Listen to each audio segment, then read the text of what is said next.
La vie devant soi sur Europe 1. Isabelle Quenin.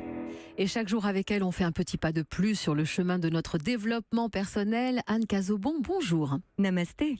Tout pareil, Anne. Alors aujourd'hui, dans votre chronique Antidote, on va apprendre à tenir notre langue. Bref, à se taire. Non, à s'écouter. Oui, vous le savez, Antidote, c'est l'occasion de prendre un peu de hauteur et de distance par rapport à ce que nous vivons.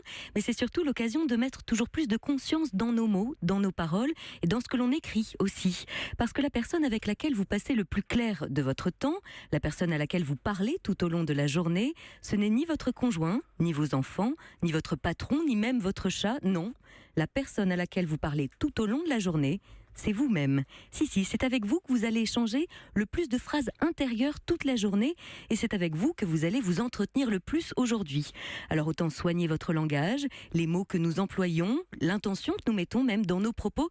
Ça me fait d'ailleurs penser à cet homme l'autre jour au cinéma qui s'assied juste devant moi, puis qui se met à s'agiter, à fouiller, à remuer des sacs plastiques, à vider ses poches de manteau tout en rouspétant. « Oh mais c'est pas vrai, mais qu'est-ce que j'en ai fait, mais quel idiot !» Et puis le ton est monté, mais tout seul, entre lui et lui-même. Mais qu'est-ce que je peux être con ?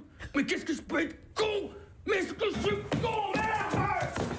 Voilà. Alors avec ça, on n'a plus besoin d'ennemis, non ? On sait maintenant où il est, juste là, à l'intérieur de nous.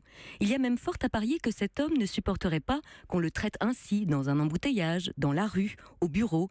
Il ne tolérerait certainement pas qu'on puisse lui adresser la parole de cette manière. Mais là, tout seul, comme un grand, il se traite plus bas que terre. Sex in the City. Ouais, vous reconnaissez, le générique de la série qui a réveillé et libéré les femmes et leur corps au début des années 2000, Sex in the City, petit bijou de série.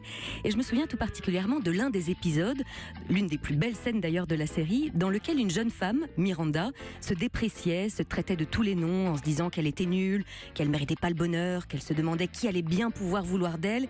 Et à ce moment-là, comme pour la stopper dans son élan d'autodestruction, de sabordage, en bonne et due forme, l'héroïne Carrie Bradshaw lui coupe le sifflet en lui disant « Hey, c'est de mon ami dont tu parles comme ça ».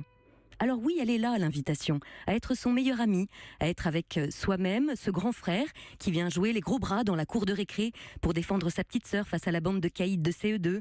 L'invitation à s'accueillir, à s'accepter tel que l'on est et à se défendre bec et ongle contre notre part d'ombre qui ressurgit. Comme on défendrait l'envie de faire les beaux-arts devant des parents médecins, ou comme on défendrait son amoureux devant la bande de copines jalouses. Alors plutôt que de vous entendre vous dire les pires horreurs, plutôt que de vous traiter de tous les noms, je vous invite à mettre un peu plus de conscience sur la manière dont vous parlez de vous, sur la manière dont vous vous présentez aux autres et donc au monde.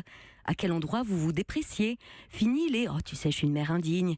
Fini les « Oh, tu sais, je suis nulle là-dedans ». Oui, l'antidote du jour, celui que je vous propose du moins, c'est de glisser quelques gouttes de conscience dans vos oreilles et sans suffisance de vous écouter parler.